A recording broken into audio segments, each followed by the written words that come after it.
afayeenka komishanka doorashooyinka qaranka jamhuuriyadda Soomaaliland ayaa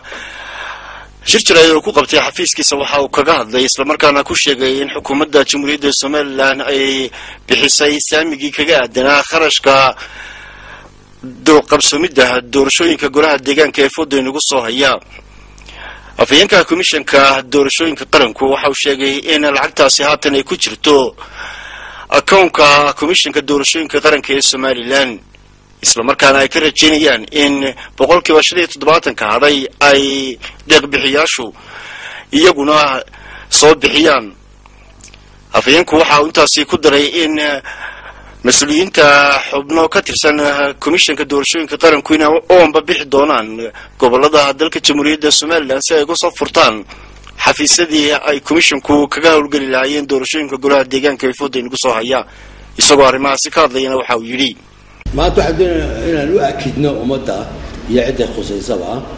إن دورشين كي الرمهودي ممكن دقائقيا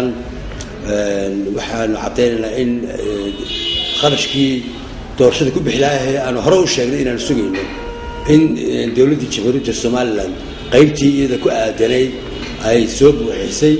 أو أي كسر شرطي حسابته بنك كمشكو ليه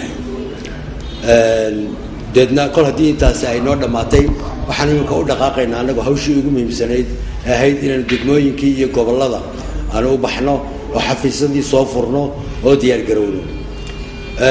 waxa kale aan sugaynaa wali qaybtii ay bixinayeen dadka aan saaxiibada nahay ee doorashooyinka naga caawiya ee loo yaqaan qaadaan bixiyaasha ayaan ka sugaynaa iyaga laftooda inkastoo inoo ay akideen hore noogu akideen in ay nacaawinayaan oo naga baxaynin haddana wali waan ka sugaynaa go'aankoodii kama dambaysta ahaa ka markaanu helno haddii la yidhaa ayaan deedna si dhaqso ah ugu dhawaaqi doonaa taariikhda ay doorashadu inoo dhacayso. kolka waa iska dhadhooyin arrimuhu kolka ciddii ay khuseynaysay in saa lagu talagalo